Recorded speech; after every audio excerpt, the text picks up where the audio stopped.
ta yaya wanda ke nasara a cikin yaki dai kare zai ce kamar yanzu dai na yadda na amince na yadda yan Iran su surka nuclear uranium enrichment sun na yadda yanzu dai me yasa da ka yadda saboda me yasa ma da ka yadda ba gaskiya bane su ke nasara da farko kai ke kariya yanzu mun kama ka idan farko kake yin kan wannan shafi nan muna maganar geopolitics ne kai kuma kai ka danna kan subscriber tun sannan ka danna kan kararar wannan saboda lokacin da mu aji wani abu kai kuma ka gani ka ci amfanin shi yanzu mu shiga cikin stories nan sosai to amma dan nuna muku wani video irin kariya yadda Donald Trump ya yi kun san cewa kamar wannan makaryaci ne sosai don karo na 40 kenan da yake cewa kamar an kawo karshen yakin nan an kawo karshen yakin nan an kawo karshen yakin nan a kowane lokaci da ya ce an kawo karshen yakin nan ba ka karshen yakin nan ba an Iran na fitowa zo shi kamar karya kake yi wani karya kenan kake yin ga amma shi ba ruwan shi saboda yana yin haka ne manipulate oil market nan ku duba video nan saboda CNN sun gaggama wannan video sun nan ku kalli. We have major points of agreement. They want to make a deal.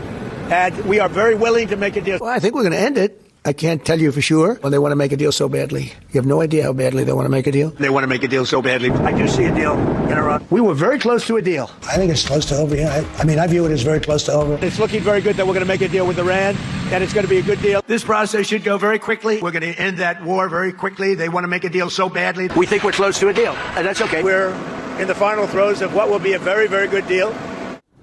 Today makes 39 times that he has said something like that. Bloomberg sun report cewa kamar wai daga Geneva da ya zauna a yi taron G7 to wannan taron G7 din wai kafin wannan lokacin nan duka shi an dace an sa hannu kan takarda tsakanin Iran da 'yan America to amma wai abin da aka dace nan ya leak inda problem ne yake kenan ya leak wani abu ya leak yanzu akan ga memorandum of understanding nan ya leak wai kafin 'yan Iran su bude Strait of Hormuz 'yan America sun yadda sun amince kamar sun fidda wannan takunkuman nan su dora kan 'yan Iran nan sun fidda wannan sannan na biyu frozen foreign assets su duka wato kudaden da ke wurin su kadarorin da 'yan Iran da ke wurin 'yan America da suka cikin ba za su bayar ba kuma sun tun yi amfani da shi amma sun yana wurin su nasu ne na 'yan Iran ne to wai an sake wannan frozen foreign assets nan duka sannan na uku an ba su $300 billion ki su gyara ababen da ya bata cikin Iran dukkanin wani barnan da aka yi musu su duki su ki gyara wannan abin nan in return kana kallon kuma wani abu 'yan Iran da su bayar wani abu 'yan Iran da su bayar 'yan Iran wasu sun amince kan ba za su yi nuclear weapon ba inda aka dace kan hakan ga wannan nasara ne a wurin 'yan Iran wannan clear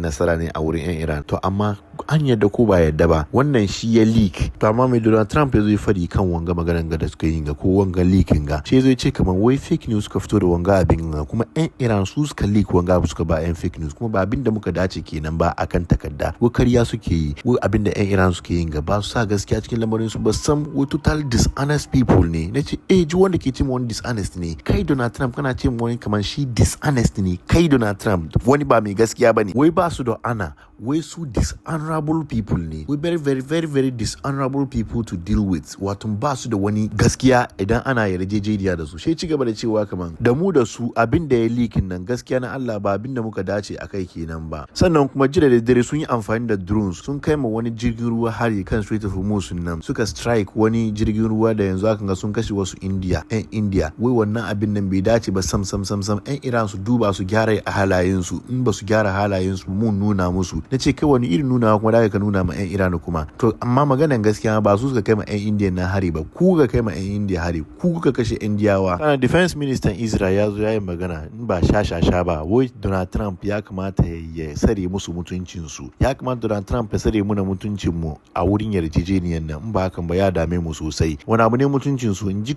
wai su ba za su fita wannan security zone sun nan daga cikin Lebanon Syria, Gaza da Northern West Bank nan inda suka je suka anshi nan da ba filin su ba su cikin kasan su suka je suka anshi wannan wurin ne suna wannan wurin nan in ji su ba za su fita ba kuma wannan mutuncin su ne in ya kamata a sire musu mutuncin su da gudu da ku fita insha Allah to shi foreign minister Iran Abbas Arachi yazo zana kaman tsakanin Iran da 'yan America yarjejeniyar da take faruwa tsakanin su nan ba taba samun kanshi kaman wannan karo ba ana dab da a sa hannu kan takarda to amma 'yan media nan kaman suna wani karya da su janye kan wannan kare-karen da suke yin nan. Details abin da ke faruwa an kawo a nuna musu. Sai Donald Trump ya je copy postin Abbas Arachin nan ya zo ya ajiye kan true social media shi. Amma bai zana komi a kai ba, na san cikin kanshi yana cewa kamar ku kalli ba ga shi magana da nake fari ba, wanda ni magana shi ku ce kamar kariya nake ne ba ga shi nan ba. Sai Prime Minister Pakistan Sabah Sharif wanda yake shine shugaban wannan yarjejeniya tsakanin 'yan Iran da 'yan America shi fito zai magana shi kuma ya zana kan Twitter page shi kama wai waɗanda suke faman su tura karya a cikin wannan abu su sabotage wanga yarjejeniyan ga da muka kusa samun dacewa akai. Wai yanzu akan gare 'yan Iran sun yadda 'yan America sun yadda, yanzu muna fama mu kawo karshen yarjejeniyan nan kowa ya rika na shi a kawo karshen wannan abu gaba daya. Shi kuma ya ce ba mu taba kaiwa dab da samun dace kamar wannan karo ba. Shi tag Donald Trump, ya tag JD Vance, ya tag Marco Rubio, ya tag Steve Witkoff, ya tag Peace Mission, ya tag shugaban kasan Iran Pezeshkian, sannan ya tag Abbas Arachi. Amma Speaker of Parliament in Iran ya zo ya yi magana Kalibaf dealin nan ba shi in favor of America, abin nan bi favor America sam kana ka san kamar America an buga su ne aka samu wani abin da ba a taba tunanin cewa kamar an samu ba. Donald Trump ya je nemi improved version JCPOA, amma yanzu aka abin da ya samu na nuna cewa kamar muna jiran abin da ke ciki, saboda sun ce abin da ya leaking na misinformation ne. To wani abu ke cikin wannan deal nan mun duba mu ga wannan abu ke cikin wannan deal nan. To yanzu aka ga me Kalibaf ya fadi. Kalibaf game da yarjejeniyar da aka kawo karshen shi, alkawarin da aka dauka ya kamata a rika wannan alkawarin nan, no excuses. Wani yazo ya kawo musu wani excuse cewa kamar haka da haka saboda kaza babu wannan kuma ya ce gaskiya ne wannan karo muna dab da dacewa mu kawo karshen wannan yaki. To amma shi karshe wani magana wai dukkanin abin da aka shuka a duniya shi da aka girbe. Ya ce amma jiya da daddare foreign minister Iran Abbas Arachi ya je kan SNN gidan jaridan 'yan Iran guda ne, ya je suna masa tambayoyi. To cikin interview nan shi dan jaridan na ya tambaye shi cewa kamar kafin ma mu zauna mu yi yarjejeniya balle ma mu zo mu kai wani wurin da mu muke samun dace yanzu hakan ga akwai preconditions da 'yan Iran suka aje, wato akwai wasu dokokin da 'yan Iran suka aje suka cewa kamar ya kamata a bi wannan dokokin nan. Cikin wannan dokokin nan shine ya kamata a sayar da yakin da ake yi on all front musamman Lebanon, sannan ma mu zauna mu yi yarjejeniya. Kuma gashi yanzu 'yan Isra'ila suke announce cewa kamar inda suka rika nan su ba za su fita wannan wurin nan ba. To shi cin abinda muka dace a kai, tunda ba za ka fadi muna ba abinda muka dace a kai nan 'yan Isra'ila sun fita wanga wuraren ga ko ba za su fita ba, sun saura cikin wanga wuraren ga. Shi ke cewa kamar wai da an ce kamar an kawo karshen yakin nan ne dukkanin inda 'yan Isra'ila suke ya kamata su bar wannan wuraren nan tunda ba shi cikin kasansu. Amma ba Saraci ya ci gaba da cewa kamar ka dai san cewa kamar ba zan iya shiga sosai ciki je in discuss wanga yarjejeniyan da muka yi ba ko wanga agreement da muka samu kan memorandum of understanding ba. Ni ina kiran shi sign of memorandum of understanding, ba memorandum of understanding bane, wato alama ne na memorandum of understanding. Saboda su nawa muna samun dacewa da 'yan America su kare su bijire mu wannan dacewa nan. Don shi yanzu hakan ga mu 'yan Iran mun dai kan haka nan ne, amma muna kallon kamar 'yan America sun yi su zo su tada kura kuma saboda su haka suke kuma haka muka san su da shi. Ya ce kamar waina daga cikin wannan abin nan sun lift wannan blockade su da suka dura kan Gulf of Oman nan sun fidda wannan, sannan kuma foreign asset mu sun release. To amma kuma akwai wani fidan kuma da muke yi kamar an kawo wani kudi saboda damages barnan da aka yi muna, kaga kuma wannan kuma reparations nan kenan mun solve kenan. Sannan kuma ya ci gaba da cewa kamar mun zauna mu tattauna kan wani kudi da mu an shi kan Strait of Hormuz. Strait of Hormuz ne ko ya an kai sun control Strait of Hormuz nan, amma wani kudi da su an shi kan Strait of Hormuz nan wannan an yayi magana ce kamar oke ko rage kudin da kuke an san yana da yawa ko rage sai su duba su rage, amma ba za su daina control Strait of Hormuz nan ba saboda yana daga cikin territory su. To amma ga maganin da ya fadi da yi kama kunnuwa na sosai, ya ce kamar wai idan ba aiwatar da wannan ababen da aka dace akai ba za a zo a zauna a sign for a final agreement ba, san ba za su yadda su yi wannan ba. Ya kamata aiwatar da wa'inga tukunna a ci gaba da wannan yarjejeniyar nan. Amma ina so mutane su sani an ya da wani abu a kare wani abu saboda ba sa hannu kan takarda ba. Har yanzu memorandum of understanding ne 14 points ne. To amma 14 points na duka an dace akai, ba a taba yin dealin da 100% ne mutum da doki duka ba. A'a ko ya an kai su ma 'yan Iran sun yarda da wani abu, don shi yanzu haka muna jira mu ga full agreement na wani abu da a dace akai. To amma gidan jaridan Isra'ila guda da ake kiran su I24 News sun kawo wani labari, babban labari ne. Labarin bance yana da dadi saboda kun san kan social media muke, amma abin nan kaba yana da dadi sosai.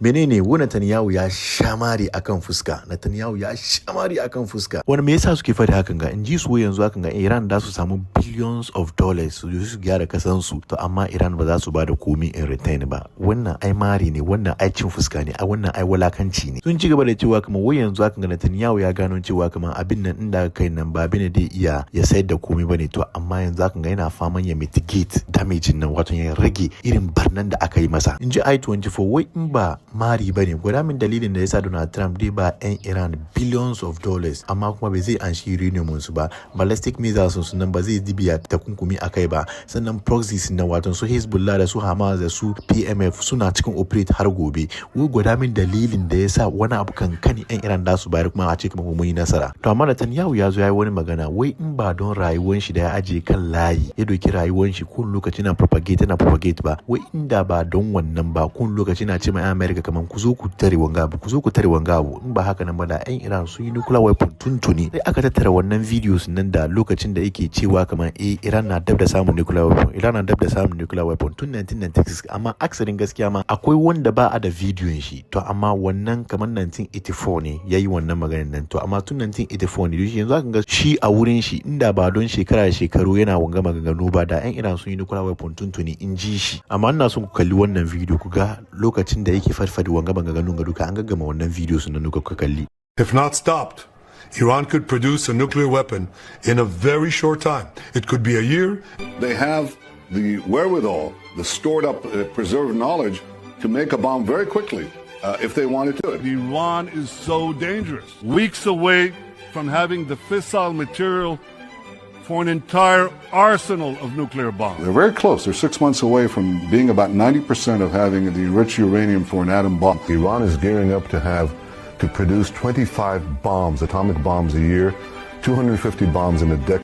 Iran will be capable of producing alone, without importing anything, nuclear bombs within 3 to 5 years. Once Saddam has nuclear weapons, the terror network will have nuclear weapons.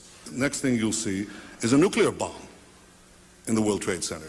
If you take out Saddam's regime, I guarantee you that it will have enormous positive reverberations on the region. Amma Ynet kuma sun fito da wani report, Ynet gidan jaridan 'yan Isra'ila ne, sun fito da wani report suna cewa kamar lokacin da 'yan Isra'ila suka kai hari daga Dahiya, 'yan Iran su ma suka kai ma 'yan Isra'ila hari. Washe Netanyahu ko ce Donald Trump ya fara taushe Netanyahu, yana taushe shi yana cewa kamar kaka kai hari da yawa, kaka kai hari. Da ya kai hari shi Donald Trump na cewa kamar kaka kai hari da yawa. Ynet sun ce kamar wai yanzu zaka ga sources suna nuna cewa kamar Netanyahu yana fushi da yanda ake cewa kamar su yaran 'yan America ne, su yaran 'yan America ne, har lokacin da Donald Trump ya ce kamar wai a dukkanin wani abin da shi dai so shi Netanyahu dai wa ba haka abin yake ba. Yana faɗin ministers shi kamar wai su allies in America ne, su ba subordinate America ne, su ba yaran America ne, su abokanan America ne suka kulla alaka tsakanin su. Amma ku ji propaganda nan na kawo wannan ne saboda mu kore wannan karyan ga 'yan America su ne da an samu dace ko ana dab da samun dacewa shi su kirkiri wani abu su bata wannan yarjejeniya ne saboda su ci gaba da yakin nan. Suna kallon kamar har gobe sun yi nasara akan Iran idan suka push Iran sun yi nasara. Amma karon ga birnin da 'yan Iran suka musu abin nan ya shige su sosai saboda na faɗi muku 'yan Iran sun kai hari daga Jordan, wannan Jordan nan inda aka tattara F-35 fighter jet aka boye su cikin gidansu wurin 'yan Iran suka attack. Yanzu aka ga report da muke samu ne wasu kamar sun bata F-35 fighter jet kamar guda 30, F-16 kuma kamar guda 25 wato 25 kenan. Abin ya shiga America bashi ne sosai, suna kallon kamar hai wani irin audacity 'yan Iran ke da shi suka aikata wanga abin ganga da shi. Su kuma ya kamata su fara kawo wani karya a san cewa kamar ba su kare ne mugaye ba, don shi Jerusalem Post gidan jaridan Israel ne sun fito da wannan report ne suka ce kamar wai 'yan Iran bayan an dace kan wannan memorandum of understanding na 'yan Iran sun fara yin amfani da drones akan Strait of Hormuz nan, to su 'yan Pentagon suka zo suna tare wannan drones nan suna tattarewa. Dan na kuke tare drones kan Strait of Hormuz, ku da kanku kuka yi wasa kuka zo kan Strait of Hormuz an nisar da ku, ta yaya kowane wuri kuka zo ka tare Strait of Hormuz nan? To amma wannan duka na daga cikin karye-karyen da suke iya su yi saboda kun san politics ne, siyasa ne, kowa na yin dama da hankalin shi ne, ana wasanni ne, wato dara ne ake yi, idan ba kai wasa dara ya cika. Yanzu mu shigo Europe mu duba mai ke faruwa a Europe saboda jiya Russian Day Putin ya zauna da kwamandodin sojojin nan da suke bakin yaki dewa, an kawo su ya ba su award, wanda ya kamata a ba su award an ba su award, sannan kuma ambassador sun zo sun gaggaishe shi. To amma da ya zauna da kwamandodin sojojin nan yayi maganan yakin nan da ke faruwan nan, mu ji maganan da Putin ya fadi. Ya ce kamar wai mu 'yan Russia muka soma yaki yakin gaba fa. Yakin ga an soma 2014 ne lokacin da aka yi election aka cire shugaban kasa Yanukovych suka zo suka ce kan ba su son wannan shugaban kasan nan suna nufin su yan Nazis nan kenan. Aka zo aka yi ku aka fidda shugaban kasan da aka zabe shi suka kawo wanda suke so suka zo suka dibiya kai Poroshenko. Lokacin shi su yan Donetsk region suka ce kaman ba za su yadda ba don ba suka ce kaman ba za su yadda ba to su ba za su yadda su bi yan Nazis ba. Shi aka fara shigowa da warplanes ana kai musu hari ana fafasa wurare ana fafasa gidaje ana kashe yara. Abin da ya faru wannan wurin nan bai da kyau sam shekara da shekaru muna bin su a yarjejeniya aka karshen wannan abu shi ba mu muka so mu yakin ba su suka so mu yakin ga mu mun shigo ciki ne mu karkare wanga yakin ga. Sannan kuma muna son ku sani yakin ga suna ne muna yi da yan Ukraine amma ba yakin Ukraine bane ba mu da yan Ukraine ke yakin ga mu da yan NATO nan karkar baki da yake yakin nan. Tin ya ce kuma muna wannan yaki ne single handedly mu kada ki yaki da wanga kasashen da suke da karfin ga duka. Shi idan kun lura ana yin drones kasashen ga duka ana yin weapons kasashen ga duka bayan sun kawo sun warehouses sun empty warehouses sun duki sun ba yan Ukraine. Yanzu ma ba sojojin Ukraine ke yakin ba sojojin NATO ke yakin nan mun sani muna dai kallon su ne. Putin ya ce yanzu hakan ga sun tattara arzikin su da kayan yakin su sun bubbude kamfanin dukan su dan da za su yi kayan yaki saboda su gama da Russia abinda burin su duka ne su gama da Russia. Mu kuma muka ce kaman ba nan ba amma ina son ku sani mu kadin muke yaki da yan West karkar baki daya. Yanzu nake fahimtar Putin sosai. Shi Putin ya ci gaba da cewa kaman wai ba kuma yau suka soma wannan abu ba fa tun lokacin Napoleon ne. Napoleon ba shi kada ya attack Russia ba inji Putin. Wai ya tattara Europe karkar baki daya ne saboda in ka duba sojojin Napoleon nan akwai sojojin Europe nan karkar baki daya cikin wannan sojojin Napoleon nan suka kama Russia hari muka defeatin su. Aka zo kan lokacin Hitler kuma ba shi kada ya zo ya attack Russia ba. Aksari ma Hitler ya zo ya yarjejeniya da yan Russia ne kaman ba zai attack Russia ba sai da ya ci Europe karkar baki daya kare sojojin Europe duka na karkashin shi ya doki wannan sojojin nan kimanin sojoji mai yawan nan ya zo ya attack mu. Amma me ya faru da Hitler mun defeatin shi mun kare da shi mun gama da shi. Wai da farko suna kallon kaman sun yi su gama da mu. Ya kamata mu ba su credit saboda economy sun nan shi na da kyau da farko kafin a soma yakin nan economy suna da kyau to amma daga baya sun zo sun lalata economy saboda mu muka lalata wannan economy nan. She wani girman kai ya shigo cikin kan suna kallon kaman sun yi su gama da mu saboda economy suna da kyau saboda suna kallon kaman sun yi su dibiya mu na sanctions kawai ya gama musu harkar nan amma ba san Russia ba tukunna. Mu mutane ne da muke da jajircewa wai tun san kaman sun yi su gama da mu dalilin da yasa suka tun declare intentions suke na wani ya ce kaman 2027 sun fara yaki da Russia wani ya ce kaman 2030 sun fara yaki da Russia kowa na neman wani yanki wurin Russia ya zama nashi da a zo aka kasa Russia a raba saboda sun kimu tun fil azal. Abin da ya kamata mu yi ne mu ya kamata mu ci gaban su ya kamata kowane lokaci mu yi step ahead. Yoshi kun ga kowane lokaci da sun kawo muna hari ba wani hari muke kai musu ba wannan muna yi ne saboda ba manufan ne mu kai musu hari ba manufan ne mu kashe su ba manufan ne mu sabo step ahead. Wani yan fadi muku abin da suke shiryawa da na yan fadi muku abin da za su yi amma ba zan yi shi akan kamera ba da mun kare na koro muku abin da suke shiryawa. Shi nake cewa kamar okay don shi Putin dalilin ka kenan ko ka san abin da za su shirya duka kenan ko huwa mazaje. Shi Putin ya ci gaba da cewa kamar wai suna mai kamar sun yi su defeat mu strategically don suna maganan cewa kamar ya kamata mu defeat Russia strategically ya kamata mu defeat Russia strategically to amma mu kare ne Russia kawai ne wanda da su retain inda yakin ga date. Ai akwai yara nan kuma kun zo ku samu jikokin ku sun da irin kokarin da kuka yi makasan ku dewa ba ku san abin da kakannin ku suka yi ba amma mun yaki ne sannan Russia ya saya fa. Putin ya ce wani kasa kamar Russia da yake da mutane daban-daban da yake da addinai daban-daban yayi wuya ka iya kana kasar da Russia. Shi Putin ya ce kamar to amma ga wani shawara guda da dan ba yan NATO karkar baki daya kasashen NATO karkar baki daya ku zo ki shawaran ga ko kada ku taba tunanin cewa kamar kun ya ku gama da Russia wannan ku fi da shi ma cikin hankalinku. Dalilin da yasa da farko da ku so ma kun fara da ultimatum kenan idan Russia ba su yi haka ba mun yi haka idan Russia ba su yi haka ba mun yi haka yanzu kuna neman yarjejeniya kuna kallon kamar kun ya ku gama da mu wannan tasuniya ne ku taso wannan mafalkin da kuke yin nan. Putin ya ci gaba da cewa kamar wai karfin da muke da shi tunanin su ba zai iya kai wannan wurin ba dalilin da yasa suke wauta kenan wai idan kun yi la'akari kun ga kamar kwanakin ga suna amfani da drones ne kuma suna strike civilian infrastructures ne suna kashe mutane saboda su drain moralin mu wai saboda yakin da muke yi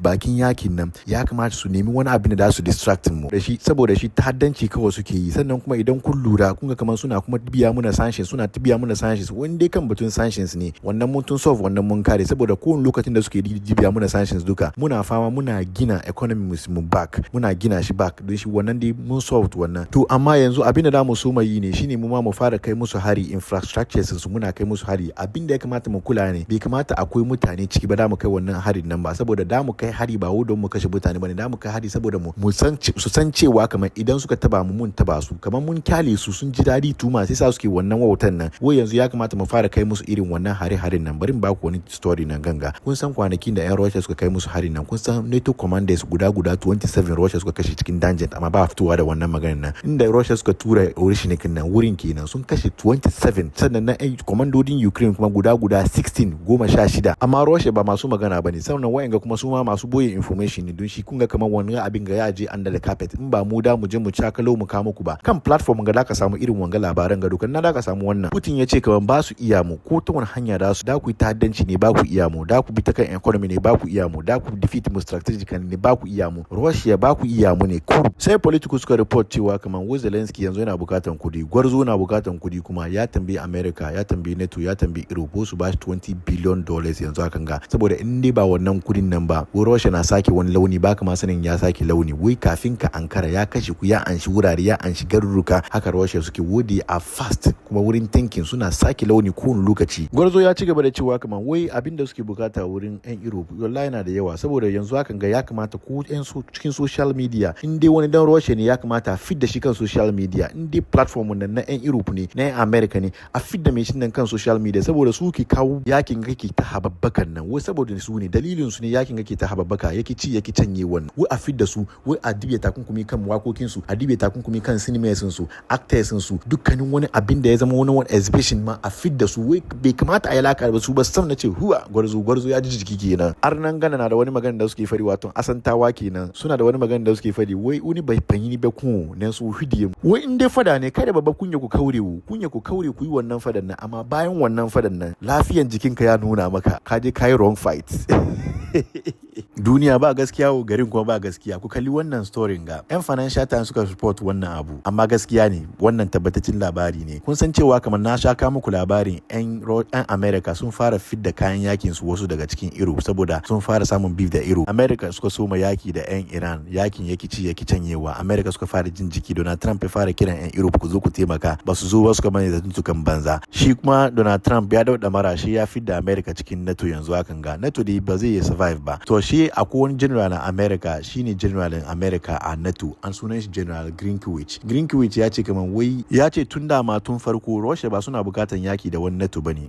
Russia ba abin da suke bukata kenan ba, don shi ko sun fita ba abin da ke nuna cewa kamar Russia sun kai ma 'yan Europe hari, don shi su kwantar da hankalin su. Nace kaman kun ga NATO na rugushewa ko. Nan Prime Minister UK kuma a gaggauce ana faman cewa kamar ya sauka, shi ma ya zo ya magana yake cewa kamar ko ba abin da zai sauka bane, in dai ana tunanin cewa kamar ya sauka ne ko 'yan party suna masa ya sauka, ko shi bai sauka bai zuwa ko ina, saboda ba batun stubbornness bane, ba kaman kunne shi bai jin magana bane, ba kaman shi shege kan shi bane, ba haka nan bane. An ba shi wanga aiki ne saboda ya ceci UK, abinda dai yake nan dai ci gaba yi aikin shi ne har lokacin da kuma zo a yi zabe, shi ba zai sauka ba inda da shi. Sannan daga cikin Kharkiv, wani garin da suke kiran Chigwe cikin Ukraine kenan, akwai wani inda ake produce drones, 'yan Russia sun fattar wasu wannan workshop nan. Kun kalli mapon gada na aje kan screen kun ga wani wuri Jaya Point, wurin kenan Russia sun yi amfani da Jaran drones sun fasa wannan wurin nan, sun tarwasa komin da ke wurin duka. Sannan mai kudin duniya Elon Musk ya tuma ya kai $1 trillion daga 300 and something billion, yanzu ya tuma ya kai $1.1 trillion, duka ba saboda komai bane, saboda shares in SpaceX da ya skyrocket, yanzu haka su ne the greatest IPO alive yanzu haka ga ko cikin history ma ne ma. Dalilin da yasa ya kai wannan wuri kenan, dalilin da yasa ya kai 1.1 trillion kenan, saboda shares ya gurun nan, IPO nan ya tashi, price ya zo kai, don shi ya kamata kowa, akwai wanda suka invest cikin wannan SpaceX nan $10,000, yau sun tuma sun kai $1 million.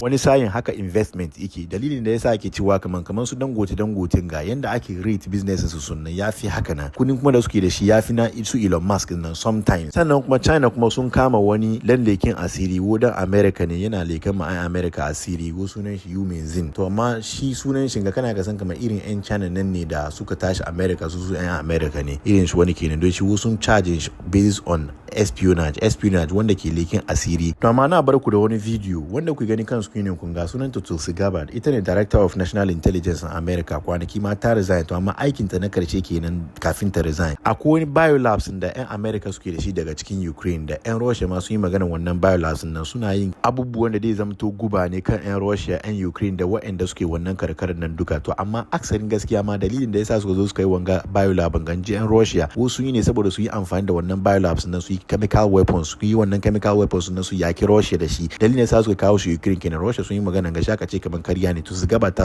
tona asiri yanzu. Ta ce wai biolabs da America suke da shi ya kai 120, wato 120 a cikin kasashe guda 30, wato cikin 30 countries kenan. Wai wannan kasashen ga Ukraine na ciki, kuma Ukraine ma nasu na da yawa sosai. Shi Maria Zakharova ta ce kaman gashi nan ga gaskiyan ya fito, wai shekara da shekaru muna cewa kaman yan America sun zo sun yi biolabs daga cikin kasan Ukraine saboda su cutar da mu. Suna yin wannan abin nan lokacin da Biden ke kai da kai magana sai su ce kaman ba gaskiya bane gashi yau asirin ya fito. Ku kalli wannan video ga anan nan kawo karshen shiri na. Idan kun ji dadin wannan shiri ku like, ku share, ku subscribe, ku yi dukkan abin da ya kamata ku yi saboda ya je nisa saurayin waye su ma su kani su ci amfanin shi. Ni mai gabatar muku da wannan labarai sunana Salman Al-Faris, a bar shi sunan wannan shafi HNN Hausa News Network.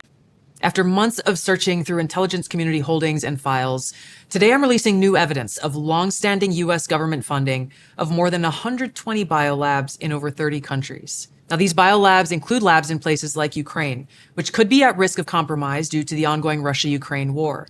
In fact, the intelligence community had previously warned that a U.S.-funded biolab in Ukraine likely housed dangerous pathogens and remained vulnerable to long-standing threats of Russian attack, seizure, or damage. Now, until now, evidence regarding the full existence and funding of these laboratories had been knowingly withheld from you, the American people. Many of these U.S. government-funded biolabs are currently or have previously engaged in research using hazardous and highly contagious pathogens, and in some cases included dangerous gain-of-function research with very little visibility or oversight. Now, President Trump clearly understands the serious threat dangerous gain-of-function research poses to the American people.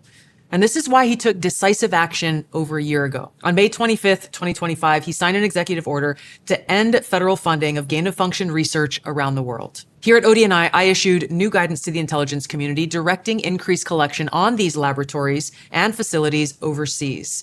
And we're already seeing the results of this increased collection. We're learning new details, for example, on clinical trials that are underway at these facilities and that are raising significant ethical, financial, and security concerns regarding the supposed public health initiatives and U.S. national security. Now, despite the obvious potential for catastrophic global impact that research on dangerous pathogens in biolabs can have, politicians and so-called health professionals like Dr. Fauci, as well as entities within the Biden administration's national security team, lied repeatedly to the American people about the existence of U.S.-funded and supported biolabs.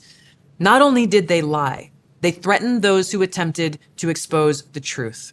So this release today breaks new ground, as the information surrounding the existence, history, locations, and funding of these U.S.-funded biolabs has been intentionally covered up by very powerful people who falsely claimed that these biolabs didn't exist. Now, they accused anyone who says otherwise to be foreign assets and traitors to America. Now, ODNI will continue working closely with partners across the U.S. government to identify exactly where these labs are and what pathogens they contain to end dangerous gain-of-function research that threatens the health and well-being of the American people and people around the world.